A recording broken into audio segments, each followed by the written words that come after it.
Are you tired of failed relationships? Do you feel like you're ending up in the same situation every single time? It's almost like deja vu. Well, chances are there are some things that you can do to fix this situation, and it's more common than you think. Welcome to our channel. I'm Dr. Roxanne Senior, and today we will be discussing 10 common mistakes that are made in relationships that could be causing your relationships to fail. Relationships are complicated. There is no going around that. And we often make mistakes without even realizing. But stick around, we will be discussing the tools that can be used to make sure that you build lasting, strong relationships. Communication is key. Muy importante. Highest priority. Without this key piece, the relationship is going absolutely nowhere. No or poor communication means that you will be having misunderstandings and conflicts all the time, and that is absolutely no fun. One tool that you could use with this problem is to be intentional. Learn how to express your feelings and your thoughts respectfully so that your spouse or your partner will understand exactly what you mean and why you may be feeling this way. And if you're on the other end, be a good listener and don't just listen to respond. Don't just listen so that you can come back with a good rebuttal, but listen so that you may be able to understand exactly why your partner may be feeling this way and how can you help to ensure that this situation does not come back up. What steps can be put in place so that this is not a recurring issue. And on the matter of communication, this is very, very important. So communication goes both ways. There's a sender and there's a receiver. Make sure that you're understanding each other, especially as it relates to your love language. Are you speaking in your spouse's language? Do you even know what their love language is? And if you are talking to someone from France in Mandarin, how likely is it that they'll understand you? So be intentional about figuring out your spouse's love language and use that to your benefit. Communicate with their language and encourage them to communicate with your language. We don't all speak the same language. I don't speak the same language my husband does, and he doesn't speak the same language I do. But so far we have been able to figure out each other's language and communicate in that way so that we can build a stronger relationship. And it is a process. There is always work to be done on it. But learn your spouse's love language so that you can communicate effectively. Perfection. We all have flaws. I hate to break it to you. Who is perfect? No, not one. But let me be clear. When I say we should not expect perfection, I am not saying that values and standards and principles need to be set aside. These are totally different. When I speak about perfection, I'm talking about those tiny annoying quirks that would drive you up the wall if you allow it. I'm not sure if it exists, but I have never seen it. So we need to be accepting of our partners. They all have flaws. We all have flaws, and accepting these flaws and finding a good workaround around these flaws will ensure that we live happier, healthier lives. Expecting perfection is the sure recipe to disappointments and frustration for both parties. Some compromises have to take place for any relationship to work. Not prioritizing your partner. Come on now. If you're in a relationship, your partner should feel like number one most of the times, if not all the time. If your partner is always thinking that they're second fiddle, there is something seriously wrong with this relationship. They should feel like the number one person in the world. Prioritize your partner, and you'll be surprised. They will start to prioritize you as well. Selfishness. Are you being selfish? Relationships take compromise and sacrifice. I understand that there needs to be a certain amount of self-love, and this is very important. However, we need to be careful that this self-love doesn't turn into selfishness. Are our wants always taking precedence over our partner's needs? If this is the case, we need to do some serious audits to ensure that we have some amount of equilibrium and balance. I'm not saying that we should play the martyr, but we should not be selfish. Our partner needs to feel that they're needed and that their needs are being considered in the relationship. Trust.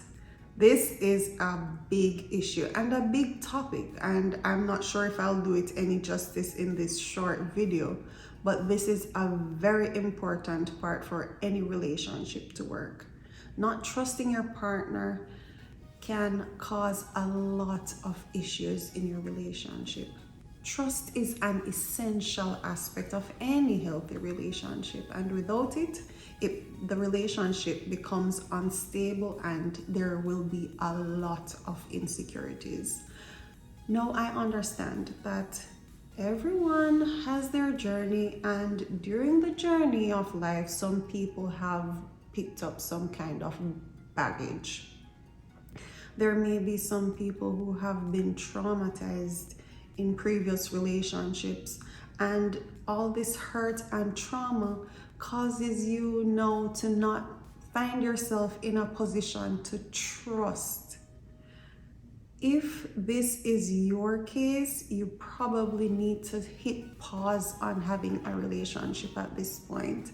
If you are so traumatized and hurt that you cannot find it in you to trust someone, you need to see a licensed provider, a counselor, who can help you to scale all these obstacles to ensure that when you are ready to start a relationship, you will be able to be in a place where you can love yourself and by extension, extend this love to others.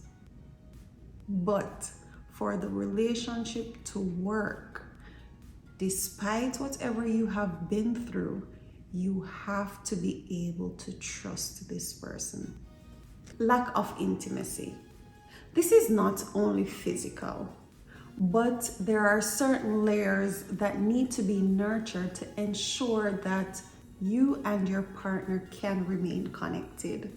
There are connections of the mind and the heart that are equally, if not more important than physical connection that can ensure and that will ensure that you and your partner create that bond and remain intimate.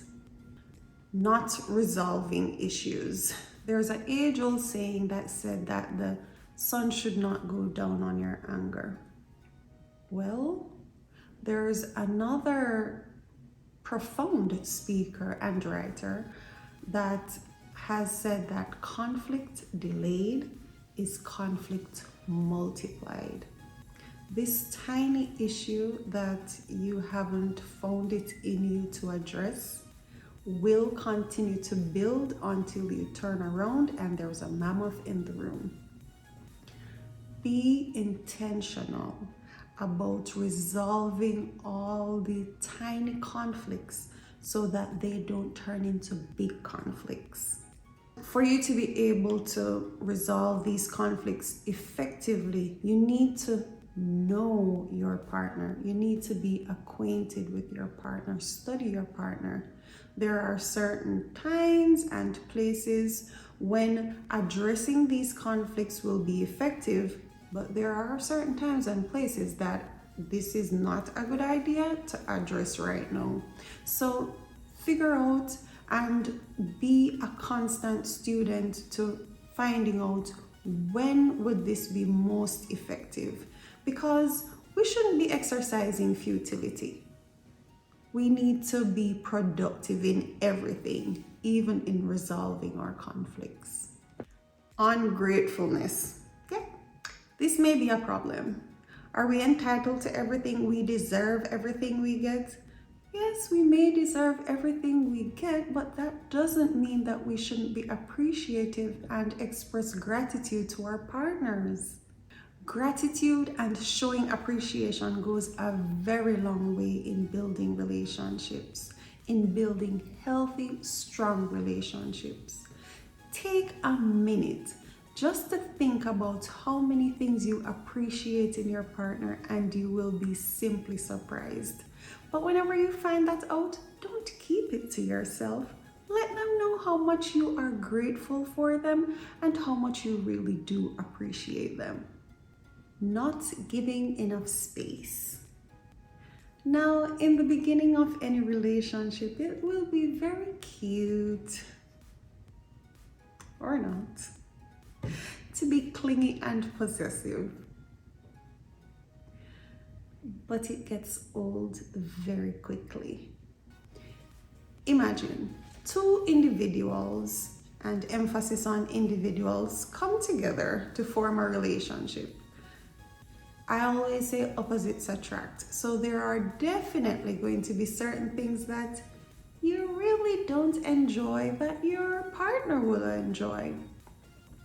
Coming together does not mean that this needs to be the end of their hobbies, but use this opportunity to provide them the space that they will need to maintain your relationship, to maintain a healthy relationship. There are certain trips that I did not go on, and I was fine with that. And there are certain trips that you will not go on, and that's fine. But your partner needs room to be an individual, to be their own unique self.